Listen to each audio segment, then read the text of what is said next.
proteínas negativas. No, al revés. Al revés. Está más bien. Ok. Ajá, ¿y cómo queda todo?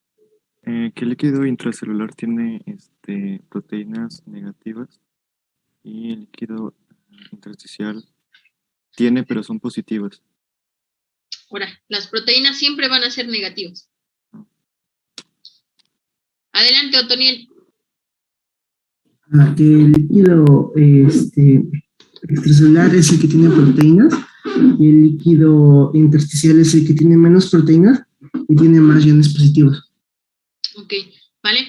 Ojo, ahora, con base en eso, Velázquez, ¿cuánto pesas? Gracias, 60. Otoniel, anótense.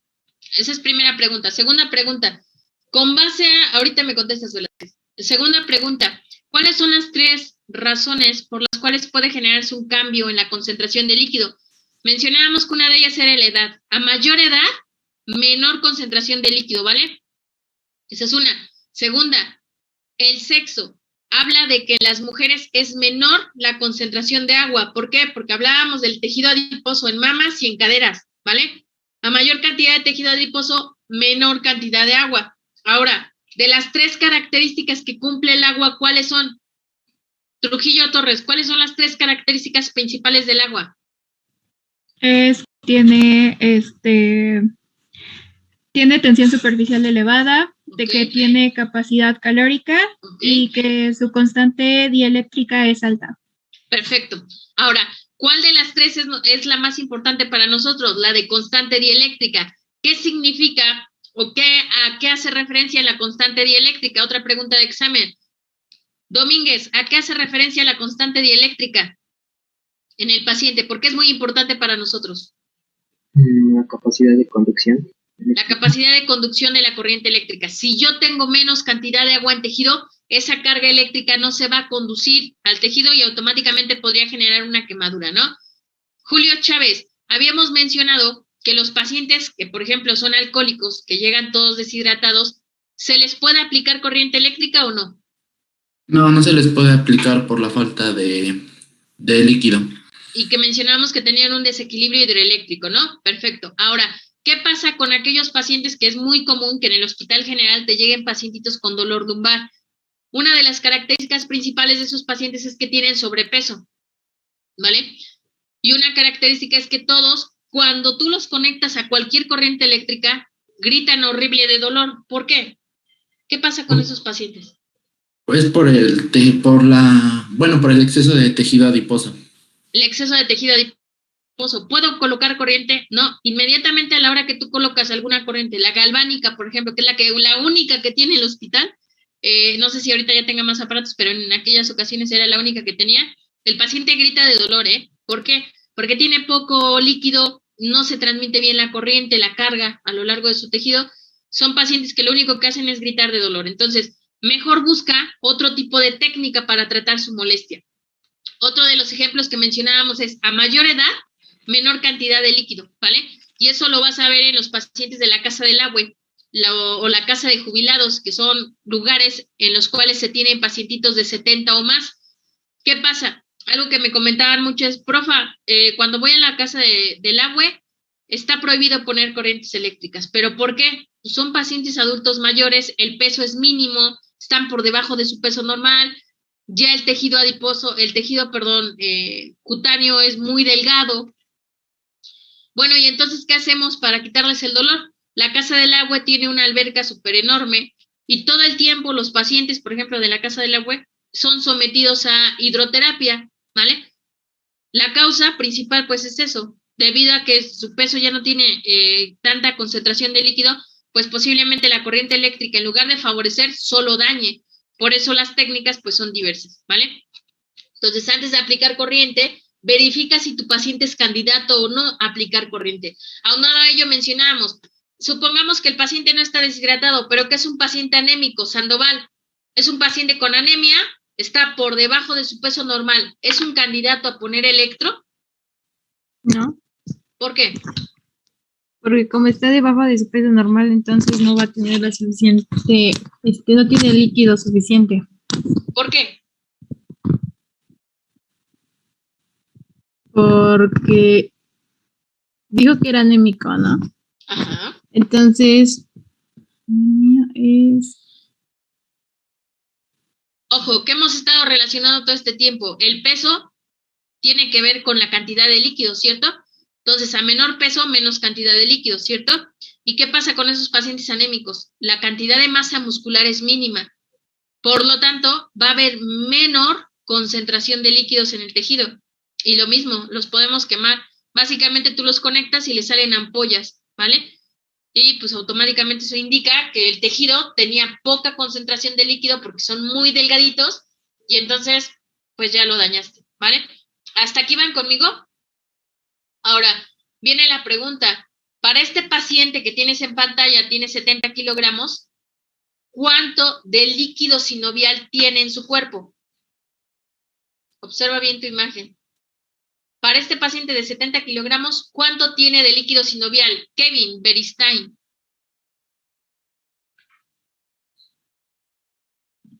Tendría los 10.5 litros, los ¿Por 3 qué? cuartos. ¿Por qué? Porque, bueno, nos había comentado que el líquido intersticial iba a ser como, por así decirlo, lo mismo que el líquido sinovial. Perfecto, gracias. ¿Vale? ¿Sí queda claro entonces?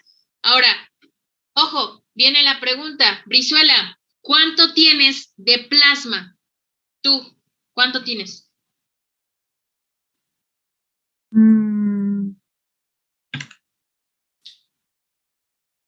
Pues Aquí hay dos respuestas. yo ¿Cuánto tienes de plasma? tengo un cuarto de líquido extracelular, pero lo tendría que calcular con mi peso. Perfecto, ¿vale?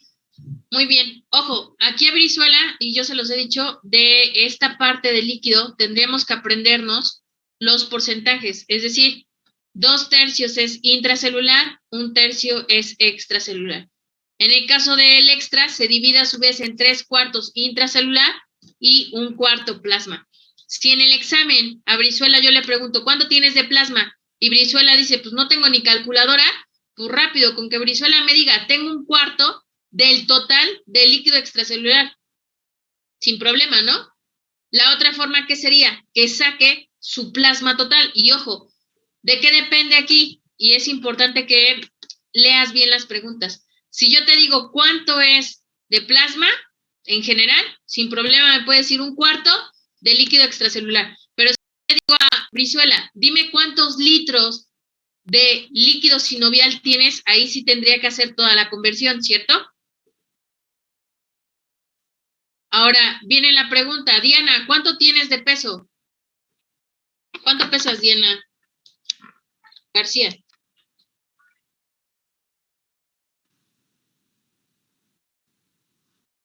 Ok, 58. 58 es el 100% de Diana. Diana, ¿cuánto tienes de agua? Tu 60%. ¿Cómo lo hacemos? 60 por 58 entre 100, ¿cierto? ¿Cuánto tendrías, Diana, de agua?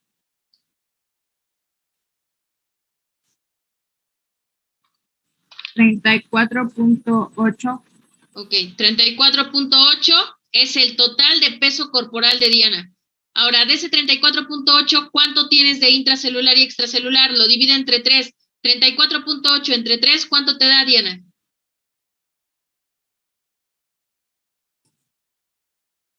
$11.6. ¿Cuánto? 11.6. 11.6. ¿Cuánto tendrías de intracelular, Diana? Si 11.6 es una tercera parte del total de tu agua, pues si el intracelular son 2/3, ¿qué tendrías que hacer? 11.6 por 2, ¿no? ¿Cuánto sería de intracelular, Diana?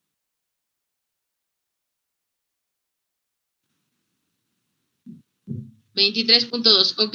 ¿Y del extracelular cuánto sería, Diana?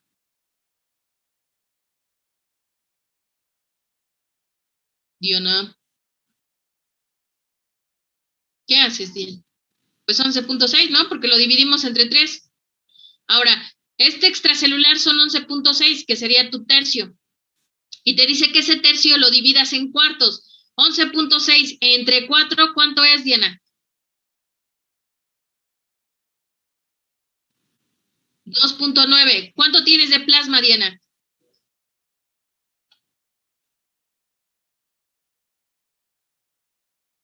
Diana.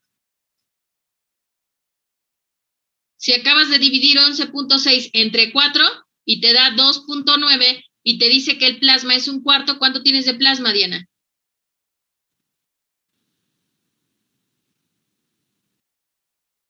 $2.9 litros, perfecto. ¿Y cuánto tendrías de intersticial? Multiplica 2.9 por 3, ¿cuánto es?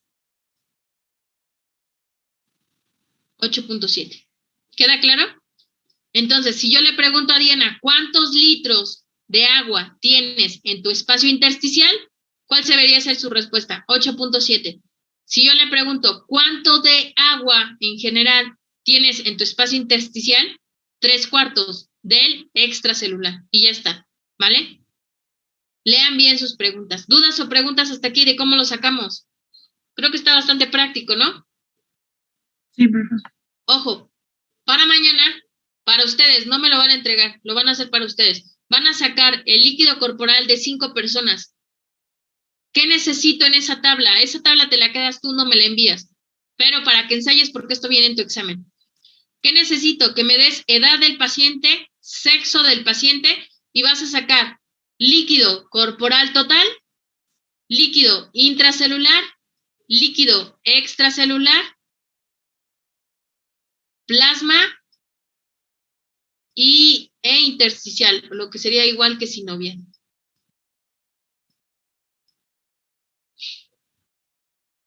¿Ok?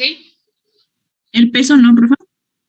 El peso, obviamente, ese lo tienes que tener, ¿no? Pero te lo pongo. Sería lo primerito, ¿no? Para que puedas hacer la conversión. ¿Sí queda claro? En algún momento dicen, bueno, ¿y a mí de qué me sirve calcular el agua? Cuando entres a práctica clínica, por ejemplo, en el Hospital del Norte, hay unidad de cuidados intensivos neonatales, unidad de cuidados intensivos adulto y unidad de quemados. Y, por ejemplo, en unidad de quemados, te dejan el área en la cual se tiene que controlar los aparatos de hidratación, porque obviamente fueron pacientes quemados, tienes que regular las concentraciones de líquido. Y entonces te dicen, ahí está la camarita, solo tienes que checar que esté calculándose el agua. Y automáticamente metes los datos, ¿vale? Entonces, dependiendo del lugar a donde vayas, pues es lo que te van a solicitar. ¿Queda claro? Ahora bien, supongamos que no te toca en el Hospital del Norte, no te toca en unidad de cuidados intensivos adultos, pero te quedas en una clínica normal. Si te llega un paciente con obesidad y con base en estos datos, pues sabes que de líquido sinovial no tiene nada, ¿no? O supongamos que tiene una mínima y tiene más de tejido adiposo. ¿Qué pasa? Pues que sabes que no hay conducción eléctrica, pues no le pones corrientes. ¿Lo pones a caminar? Pues tampoco, ¿no? Porque automáticamente las articulaciones pueden tener una alteración. Entonces, podrías aplicar algún otro tipo de ejercicios. ¿Sí queda claro? ¿Dudas o preguntas hasta aquí? Vale. Seguimos avanzando porque ya nos vamos al equilibrio Gibbs-Donner.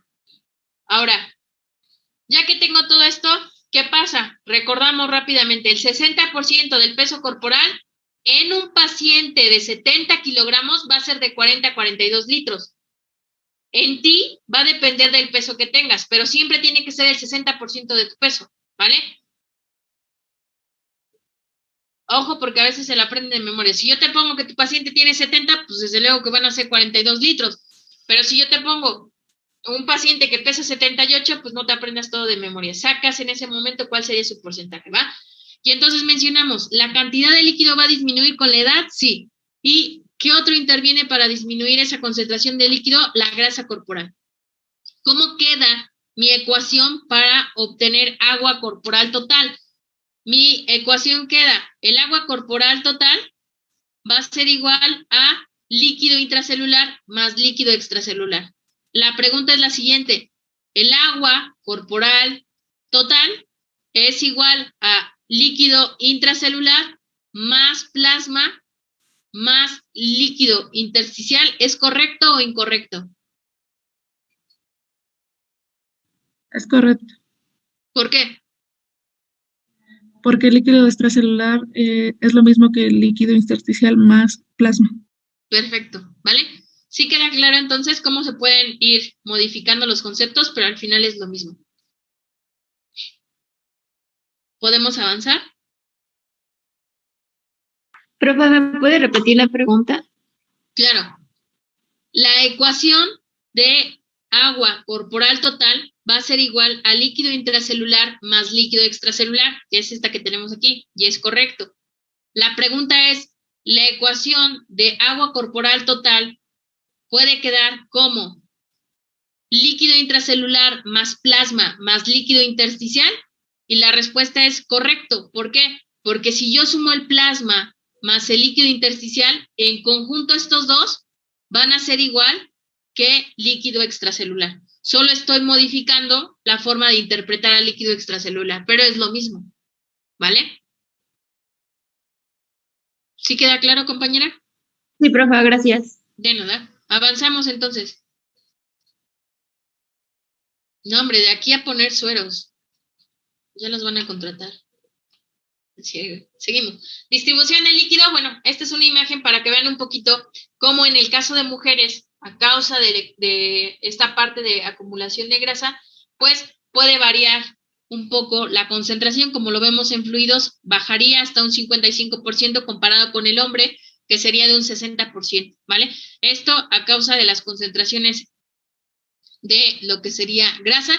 Aquí por porcentajes, pues el intersticial tiene un 80% del extracelular y el plasma tiene un 20% del extracelular. Si lo quisieran por porcentajes, están ahí como tal las cantidades. Avanzamos. Composición de los distintos compartimientos, que nos vamos al efecto Gibbs-Donner. Primero, los componentes del líquido extracelular ya los habíamos definido como el plasma más el líquido intersticial. Tienen una composición similar, ¿sí? Están separados por pared de capilares, sí, que mencionamos que la pared de capilares es muy permeable y gracias a esa permeabilidad pues permite el intercambio iónico. ¿Qué es lo que yo puedo encontrar en estos espacios? Sodio, cloro, bicarbonato, potasio, calcio, magnesio, fosfato y hasta ácidos orgánicos. Además de ello, pues también podemos encontrar algunos nutrientes como oxígeno, glucosa y aminoácidos. Pero algo que caracteriza al plasma es que va a tener una mayor concentración de proteínas, ¿vale? Las proteínas, en su mayoría, mencionamos que van a ser consideradas como iones de tipo negativo, por lo cual se dice que los iones negativos siempre van a tener un aumento o una atracción hacia lo que serían los iones positivos, ¿vale? ¿Qué pasa? ¿Qué es el efecto Gibbs-Donner? El efecto Gibbs-Donner es la capacidad que tiene la célula para poder hidratar a su estructura. ¿Cómo? Normalmente entre el plasma y el líquido intersticial se dice que se juega o se mueve el agua. En este caso, cuando nosotros hablamos de plasma, pues se dice que tiene que tener cierta concentración de agua en el espacio. De lo contrario, pues automáticamente mi paciente podría caer en una anemia o en un daño mayor. Y entonces, ¿qué te dice? El plasma tiene proteínas y esas proteínas son negativas. Si el líquido intersticial tiene una mayor concentración de iones, esto va a favorecer a que el agua pueda pasar al plasma. ¿Dónde pasaría esto? Bueno, cuando mi paciente está deshidratado, se dice que el plasma carece de líquidos y por lo tanto a nivel del líquido intersticial yo tengo una menor concentración de iones. ¿Qué necesito para que se pueda hidratar mi paciente? Decían en otro grupo, electrolitos. Ok, ¿de dónde obtengo esos electrolitos? De un suero, ¿cierto? Ya sea que sea una transfusión directa o un electrolito, ¿vale? Consumes ese electrolito. ¿Y qué pasa? ¿Cómo es que el agua puede llegar al plasma si solo es un suero? Bueno, el suero puede tener glucosa y puede tener aminoácidos y puede tener sales, ¿cierto? De ahí que te dicen, pásame una solución glucosada al 20% de sodio con un 40% de potasio, ¿no? ¿No han escuchado? Vale. ¿Y qué es lo que busca? Bueno, que el suero, en este caso la glucosa, el suero con glucosa y con iones, pues la glucosa es un transportador. El transportador que es la glucosa va a llevar a los iones hasta lo que es el líquido intersticial. Y ya que lleva los iones, pues automáticamente el agua va a ir hacia donde existe una mayor concentración de iones. Ya que tengo el agua en líquido intersticial, Ahora lo que tengo que hacer es llevarla al plasma, porque el plasma es el que carece de concentración de líquidos. ¿Cómo va a ser esto? Pues que a una concentración elevada de proteínas, las proteínas van a atraer a esos iones positivos. Conforme atraigan las proteínas a los iones positivos, automáticamente el agua se va a mover de menor concentración a mayor concentración, ¿vale? Y entonces, ¿qué pasa? Automáticamente el plasma va a recibir una mayor concentración de agua y por lo tanto comienza a generar un equilibrio hidroeléctrico a lo largo de la célula, ¿vale? El efecto Gibbs-Donan lo que hace es que ayuda a mantener ese efecto hidroeléctrico. ¿A través de qué? A través de la atracción que tienen las proteínas hacia los iones positivos de los diferentes espacios. En este caso, del espacio o del líquido intersticial, ¿vale? Y viene la pregunta, ¿por qué el agua de coco se dice que es una sustancia idónea para quitar la deshidratación en los pacientes? ¿Qué tiene el agua de coco? ¿Glucosa? No. Electrolitos. Muchos electrolitos. ¿Qué electrolitos? ¿Nunca han escuchado eso? En una guerra que se hizo en Corea, muchos de sus combatientes, bueno, de los del ejército, los militares, cayeron. Y muchos de ellos sobrevivieron a que se les aplicó una intravenosa de agua de coco, ¿vale? Ellos, pues, debido a la guerra y todo, perdieron algunas extremidades, pero sobrevivieron gracias a esa aplicación de agua de coco intravenoso. ¿Por qué? Porque se dice que al haber perdido mucha sangre, al haber tenido muchas hemorragias, pues el plasma obviamente disminuyó su concentración hidroeléctrica. El agua de coco tiene un exceso de potasio. Por eso se dice que el agua de coco se debe de consumir cuando tienes una deshidratación muy fuerte o, por ejemplo, en el caso de mujeres embarazadas, en el mes 3 o 4, que algunas no tienen un buen desarrollo del producto, se dice que tienen poco líquido amniótico para el bebé.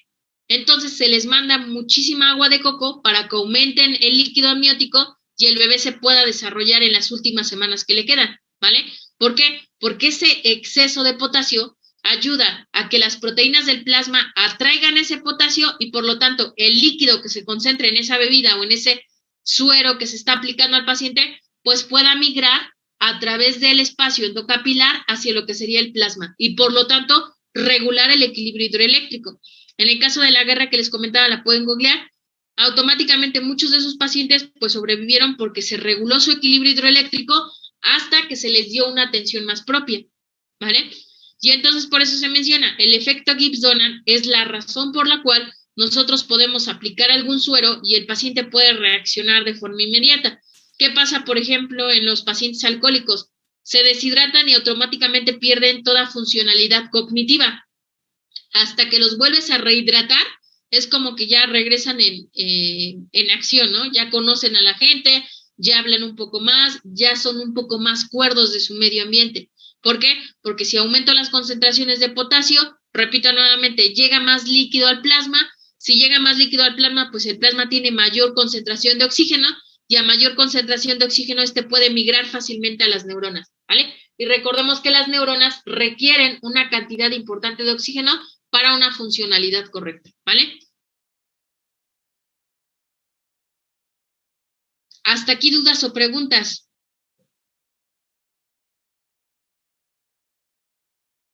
Vale. ¿Cómo queda el efecto Gibbs-Donan? El efecto Donan es favorecer el paso de líquidos del espacio intersticial al plasma. ¿A través de qué? A través de la atracción de proteínas hacia los iones positivos que se encuentran en la célula.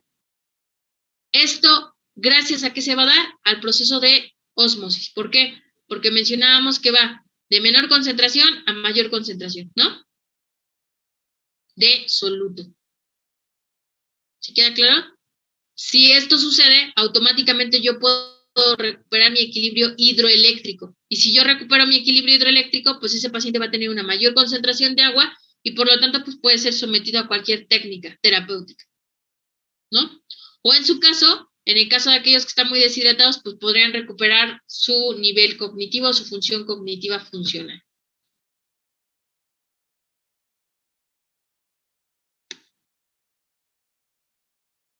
Ahora viene la pregunta, ¿un paciente deshidratado se puede hidratar con agua?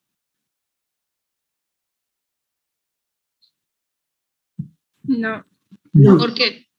porque el agua va a absorber los iones que ya tiene y lo va a deshidratar más. Exacto. Y hablando de este efecto, ¿qué te dice este efecto? Que para que el plasma absorba el agua, para que regrese ese equilibrio hidroeléctrico, lo que consumas tiene que tener iones positivos. ¿Para qué? Para que las proteínas del plasma lo absorban, ¿vale? Lo que nos dice Catalina Sebo es correcto. El agua va a absorber a los iones y en lugar de favorecer, va a dañar al paciente. Bueno, entonces, ¿cómo lo puedo ayudar? ¿Cómo podría hidratar a ese paciente? Con base en el efecto Donald, te dice, esa agua tendría que tener sales. ¿Para qué? Para que mi paciente se pueda hidratar, ¿vale? En muchos de los pacientes que tenemos a veces en terapia, algo que se recomienda mucho por el área de nutrición, porque se trabaja en equipo multidisciplinar, es que a 2 litros de agua les apliques una pizca de sal de grano. ¿Por qué? Porque eso va a favorecer a que te hidrates. ¿Cómo sé si me estoy hidratando? Muchos de los pacientes que llegan a consulta te lo dicen. Orino demasiado, consumo 2 litros de agua y así como los consumí, los micciono. ¿Ese paciente se está deshidratando? Sí. ¿Por qué? Porque lo mismo que consume lo está desechando. Entonces, ¿qué está absorbiendo su cuerpo? ¿Qué es lo que tenemos que hacer? Pues se tiene que aplicar unas sales en el agua para que así tarde un poco más en desechar el agua y se pueda absorber más al tejido. ¿Por qué? Porque el plasma necesita que las proteínas que son negativas absorban a los iones que son positivos y con base en ello pueda absorber al agua. Pero si tú consumes un agua que no tiene nada de sales, pues así como ingresa, se va y nunca va a llegar a plasma y por lo tanto no va a generar un equilibrio hidroeléctrico, ¿vale? Por eso se dice, cuando quieres hidratarte tienes que tomar un suero o tiene que ser un suero intravenoso. Obviamente una preparación de glucosa con cierto porcentaje de sodio o de potasio dependiendo qué es lo que estés buscando, ¿vale? Ahora, viene la pregunta, ¿qué pasa en aquellos pacientes que consumen demasiado suero? Que no sé si les ha tocado, pero al menos cuando estábamos en presencial, mis alumnos siempre andaban consumiendo suero oral, siempre. ¿Es bueno o es malo? es malo, ¿Por qué? porque así la célula se va a inflar y puede generar una explosión o reventar, ¿no? Exacto. En plasma, ¿qué pasaría? Llegaría mucha agua, ¿no? Porque estoy consumiendo demasiados electrolitos. Pero como llega mucha agua, ustedes en biología celular vieron procesos. ¿Qué proceso cuando se dilataba la célula? ¿Se acuerdan de las concentraciones hipotónica, hipertónica, isotónica? Iso igual, hiper, aumentada, hipo, disminuida. ¿Qué pasaba en una concentración hipertónica? ¿Qué es lo que pasaría? Si yo consumo mucho suero, estoy generando una concentración hipertónica, hiper aumentado, estoy aumentando las sales en mi tejido. ¿Qué pasaba en una concentración hipertónica? ¿Qué le pasaba a la célula? Se hincha y automáticamente se genera un proceso de lisis. Lisis es destrucción, corte. ¿Y qué es lo que pasa en ese paciente? Pues lo que está haciendo es que está matando a sus eritrocitos. Y hay ocasiones que te lo dicen, ya estoy orinando sangre. Pues sí, porque estás consumiendo puros electrolitos, pero nada de agua. Y entonces estás haciendo lo contrario. Y la forma de desechar o regular tu pH, que está alterado de mucho potasio y sodio por el exceso de suero que estás consumiendo, pues es orinar esas toxinas, ¿no? Y obviamente como la célula se lisó, la célula se rompió, se murió, pues el paciente va a comenzar a orinar sangre.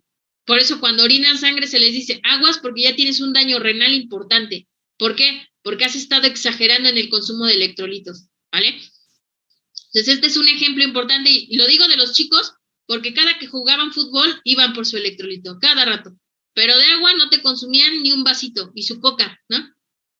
Que no les puede faltar después del juego.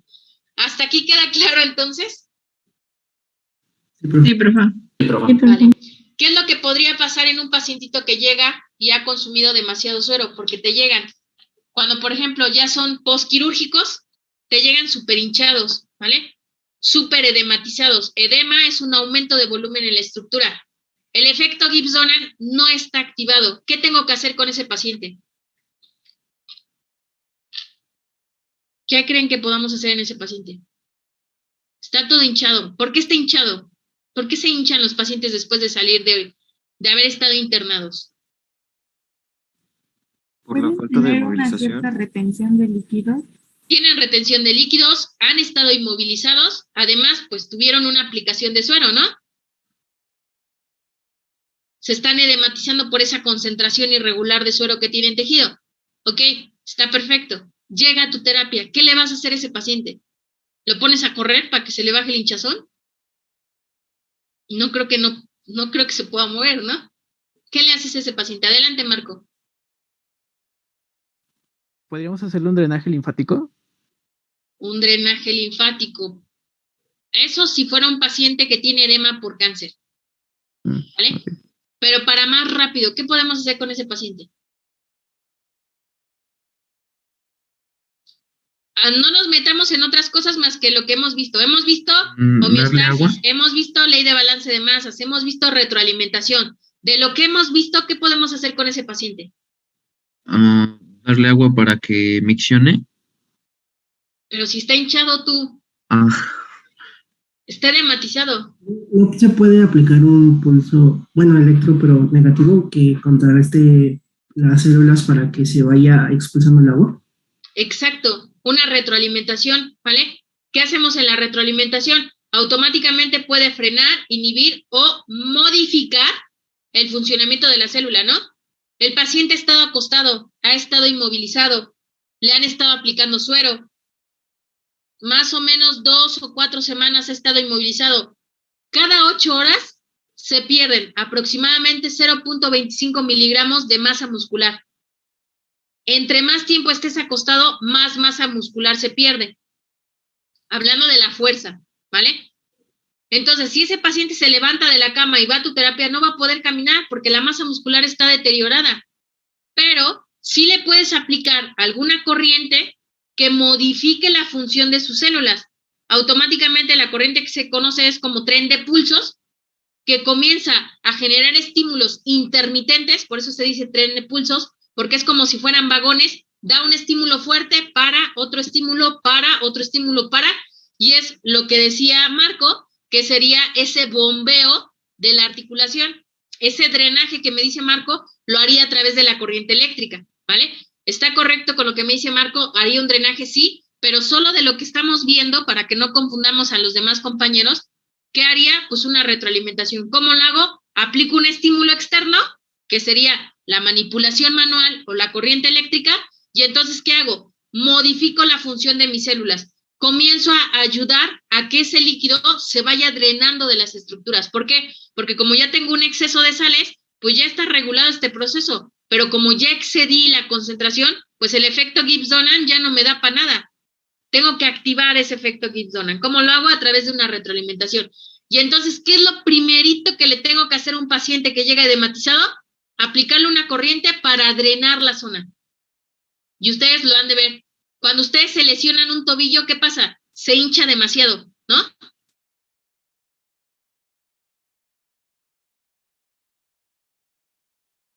¿Y qué hacen? ¿Qué hacen cuando se inflama el ¿poner hielo? ¿No? Sí, aplicamos frío tobillo? en Y el es área. ¿No les han... ¿Me escucha? No, ya se me fue. ¿Me escuchan? Sí, pero Ya. Les mencionaba, ¿qué hacen, por ejemplo, cuando se acaban de lesionar el tobillo? Y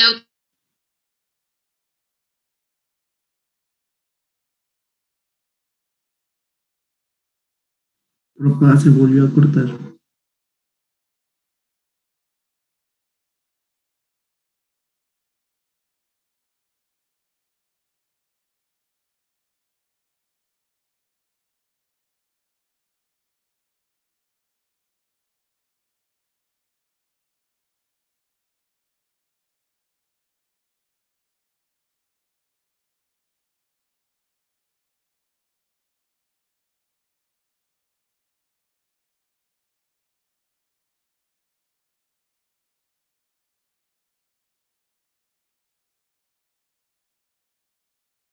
Recording stopped.